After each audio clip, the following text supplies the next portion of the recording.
I'm Callie and this is Kapowski Reads, and this is my May wrap up. So this is the first month that I have been using StoryGraph, so I do have some fun stats which I'm very excited about. So I got through 21 books this month, which is frankly ridiculous. I have no idea how, but it happened and here we are. That works out as 6,328 pages, which doesn't, I don't know, that doesn't feel like that's that many, but I could be wrong. I mean, it was 21 books, so that was a lot. And because I'm using StoryGraph now, I finally have the cool pie chart that everybody else seems to have that shows the split of the genres that I have read this month. And I'm so happy to see that my most read genres are mystery and adventurous books, because those are the books that I want to read more of. So I'm really happy to see that I have been reading the genre or genres that I do prefer. So I got through 21 books this month. I am not going to be talking about all 21 books because that would just be such a long video, and I don't want to shoot that long a video. You don't want to watch that long a video, I assume. So I'm just going to talk about my favourites, because I did have some not as enjoyed reads in May, and I don't really like talking about the books that I was unhappy with because I'm all about the positivity. So I'm just going to talk about the books that I loved and gave 5 stars to, which was 9, which again, I'm so happy with that volume of amazing reads. It really was a good, I feel like I had a really good reading month in May, which pleases my wee soul. Of my 9 reads, a whole bunch of them have featured in previous videos on this channel, so I will link those videos in the description where applicable. You've got the option to watch the previous videos if you want. There is no obligation. I'm also going to talk about my TBR for June, which is going to be a little bit different, and I'm really excited about it. It seems a little bit silly, a little bit whimsical, but I'm very much into that. I'll talk about that after I've chatted about the books that I have read though. So let's get on with the 9 amazing reads that I had in May. The first 3 all featured on my 5-star prediction video because I predicted correctly, and I'm still riding on the high of predicting correctly 3 5-star reads. I'm sure that's a talent that I can use for something.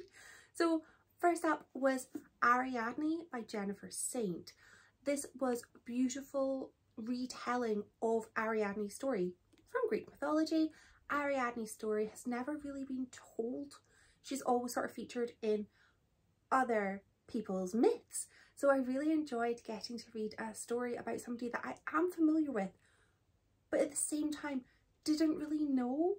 I absolutely love this book. I love Greek mythology and I love retellings. I was in my element reading this book. I really enjoyed the dual narrative between Ariadne and her sister, and it just felt like it was such an exciting and interesting book. Another book that I loved for the same reasons basically was Medusa by Jessie Burton. This was a retelling of Medusa, who so often features as a side character in the story of other people, but she got her time to shine, and I really enjoyed the sort of twist on the way that this story was told to me, because it took a different narrative, which I really enjoyed. I enjoy if it is a story that I maybe am familiar with. I like when there's something new brought in, which I feel like this book had.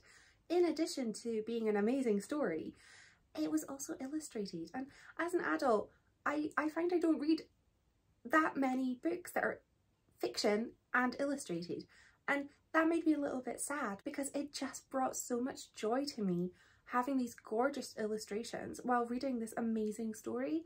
So turns out I still love books with illustration, and I'm gonna be looking for more. And the last book of my 5-star predictions was Goldilocks-Laura Lam. I absolutely loved this book. I thought it was a sci-fi book, and I was really excited to read some sci-fi. But it was more than that. It was also a thriller that was set in space. So while it was sci-fi, it was more of a thriller with a sci-fi edge. And I really enjoyed this. It felt like there were high stakes. So often there are stories where, you know, where the author is trying to amp up the tension and the danger, but really the stakes are relatively low. But the stakes in this book could not have been higher. So I really did feel like there was such an element of urgency while reading this book. And I loved that it was an all-female crew.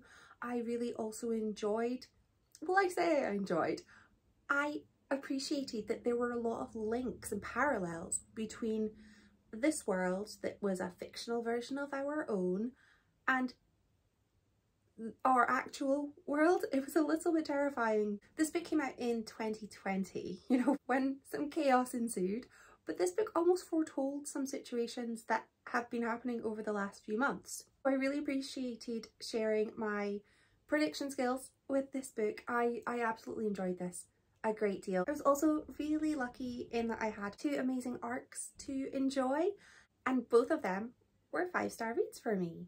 So I got to read The Dragon's Promise by Elizabeth Lim, which is the sequel to the 6 Crimson Cranes book that I read last month, I think. And I've already pre-ordered this book, so I was beyond ecstatic to be able to read it in advance, and I have not cancelled that pre-order. That pre-order is staying because I absolutely loved this book. It was an amazing continuation of the last book, and it sort of felt like I was brought into the adventure immediately. There was no sort of slow recap of what happened in the last book. It was just straight into the action, and I loved it. I felt like I was taken across all of these new lands in a world that I had already fallen in love with, but I got to know more of it, and I got to know backstories about the characters that I had already started to feel really fondly towards in the last book. I just feel like this book was an amazing sequel. It made me love the first book even more now that I know more about those characters, but I absolutely loved this book. It was a joy to read, and I honestly didn't want it to end. I love a fantasy saga, and I feel like this series could give me that. I really loved it. It also gave me lots of hints to other sort of myths, fairy tales that I wasn't super familiar with, and that was so enjoyable for me to learn more wonderful stories that I fell down a bit of a Google hole looking into things.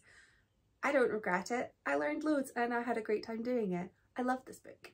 I also had a non-fiction arc called Single Taken Curse by Nikki Bell, and I spoke about this book in my Reading Scottish wrap-up because Nikki Bell is a Scottish author, and this book was all about the worst dates that the author has experienced, and I love reading about disastrous dates. Like, disastrous when nobody gets hurt. I don't want people getting hurt or, you know, physically or mentally. I just like when they're ridiculous and funny, and this book made me howl with laughter and was also almost painfully relatable. Perhaps not just to me, but you know, there were stories that I could totally see a friend coming to me and telling me about a disastrous date, just like the stories in this book. It was also really nostalgic as well. I think the author and I must be about the same age because there were lots of references to things that just made me so excited to remember. So things like teletext holidays and Bebo and MSN Messenger. It was so fun. It was a hilarious read and I'm very excited about it. I think this author is intending to bring out quite a few more books and I will be ready to read those too. Another non-fiction that I read and gave 5 stars to was Ayoade on Top by Richard Ayoade. He is a British comedian who I know best from being in the IT Crowd. He also does a holiday show where he goes on holidays with other comedians and hilarity ensues. And this was the oddest book that I have perhaps ever read. bear with me. This is basically somewhat of a critical analysis of the film View from the Top, which I have never watched, and prior to reading this book I had never heard of. It's a film about Gwyneth Paltrow with a dream to be a flight attendant, and it doesn't sound like a book talking about that film would be so hilarious, but Richard Ayoade is just so funny that he basically had me howling with laughter for the entire of this book. I've never seen the film. I didn't know about the film. I have no plans to watch the film. I know what happens in it now, but it was just so unusual. It was an audiobook, so I got to hear his voice, and I think that the way he delivered the book just added to my enjoyment. It was such an odd book. I don't know why this book exists, but I am happy that it does because it gave me so much joy, and it was so silly, but it made me laugh. I heartily recommend this. If you need to laugh, then I recommend listening to this audiobook and just laughing your heart out at both Richard Ayoade but also at the film View from the Top, which exists and is just wild. It was a great time. I also absolutely loved Adults by Emma Jane Unsworth. This was featured in my video where I read the highest and the lowest rated books from my Goodreads. This was the lowest rated book on my Goodreads TBR. So I was really excited to read it, but I was also a little bit apprehensive because, well, it was the lowest rated book. So what did that mean? Well, what that meant was that I don't need to pay attention to ratings because I absolutely loved it. I found this oddly relatable despite being so different from the main character and any of the side characters. There was something so charming about Jenny and her mum. Her mum was hilarious. And her best friend. I really enjoyed the story that I got in this, the character growth. I loved the way that this story was delivered to me. It was written in such an unusual way, just sort of mixed together, quite short chapters and emails, phone messages. It was really interesting to read, as well as being interesting to consume, if that makes sense. I absolutely loved this, and I don't know why it was rated so low on Goodreads because I thought this was such a fun read and I really loved it. I also read Murder on the Links by Agatha Christie, which was my May Read Christie book choice, and I love this book. I don't know if I've read this book before. I know I say this about so many Agatha Christie books, but I don't think I have read this before. I have seen the adaptation, but I thoroughly enjoyed this. It's one of the earliest Poirot books, so I really loved having Hastings still be quite fresh and new to investigating with Poirot, but also still just be a hopeless and silly romantic, getting his head turned by any beautiful young woman, because Hastings is first and foremost love struck. At sight, he falls in love so quickly, and it's so funny to read about. I can see why it might get a little bit annoying. Perhaps I had seen some of the ratings where people were not too pleased about Hastings and his big old heart, but I really enjoyed it. I thought it was so fun, and Poirot, he's just amazing. I love Poirot, love every single Poirot book, clearly, but I really enjoyed this book, and it took place in France and was referencing a previous crime, so it was really interesting seeing Poirot work with new police detectives and investigators that I hadn't read about in any of the other books. So it was really nice having that different dynamic brought in. There were so many red herrings and there was so much going on, but then I loved the way it was just tied up so neatly at the end. I thought this was just a fast-paced and enjoyable read, and yeah, I loved it. 5 stars to you. I am not looking forward to ranking my Read Christies for this year because they've been really good so far. But that's that's something for future me to worry about. For now, I'm just going to enjoy the books as they come. And my last 5-star read was also my newest book that I have received. While I am doing a sort of not book buying ban, but book buying reduction, I haven't bought any new books since April, which I know is only 2 months, but for me, I'm really proud of that. But I have still had some pre-orders that I made prior to that. And so I received a pre-order this month and I read it this month because I'm learning my lesson and I'm reading my pre-orders as I get them. Maybe I'll stick to that. Maybe I won't. But this was a pre-order and it was The Magic Faraway Tree, A New Adventure by Jacqueline Wilson. Obviously, this is a children's book and I'm a 35-year-old woman.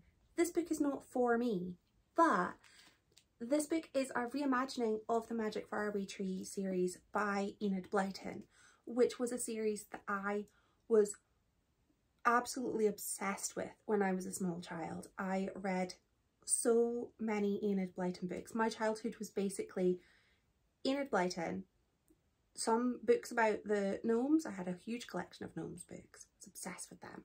Some children's classics, Roald Dahl and Jacqueline Wilson.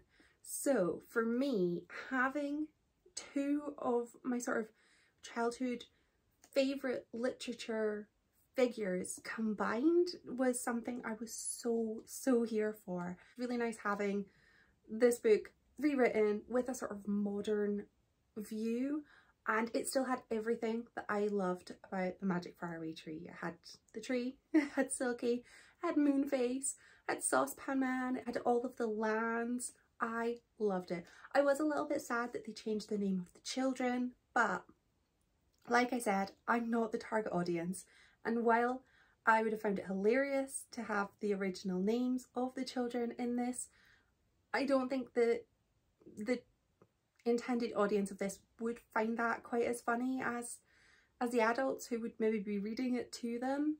So I'll live with that. This was another illustrated book, although again, it's for children, so I would expect it to be illustrated.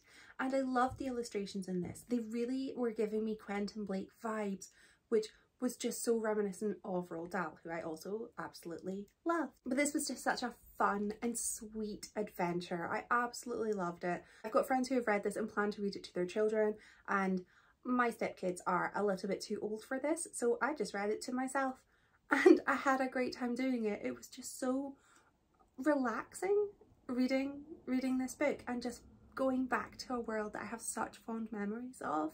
I really enjoyed it. I love Jacqueline Wilson and it was just so much fun. So that was an absolutely amazing, I think, month for me. And for June is going to be a little bit different because my birthday's in June and I wanted to do something a little bit special for my TBR. So I have decided that I'm going to do a birthday reading bingo, where basically I have made a bingo board with the help of some suggestions from my friends over on Instagram, and my plan is that I'm going to read books that fit these prompts, and for every row that I complete I can buy a book. Ha! So that's where the fun comes in for me. And if I get a full house, I can buy 5 books. Now I know that I could technically get 9 rows without having a full house, but I don't want to twist my own book buying reduction rules that much. I feel 5 books, that's a suitable sort of prize for me, from me. So that's my plan. I have absolutely no intention of reading 24 books. No, not gonna do it. I don't want to read that many books. I'm gonna allow myself to count certain books for more than one prompt. I don't think I own anything that would meet more than, say, 3 prompts. So I'm really excited to see how that works out. And part of me thinks I've maybe set myself up for failure, but I think I've set myself up for a fun time. So I'm really excited about that. I almost forgot to say what my favourite book of the month was. My book recommendation of May is Goldilocks-Laura Lam. It gave me so much, and it gave me such an adventure and so many twists and turns, and I absolutely loved it. I thoroughly intend to look up all of the other books that this author has written, because I know that they've written a bunch of fantasy, and I am gonna find more of their books and read them because I absolutely enjoyed this. It was such a joy. I would absolutely love to know what your favourite book was of May, so please let me know in the comments. My TBR list is not getting any shorter. I like it like that. Thank you so much for watching. Bye!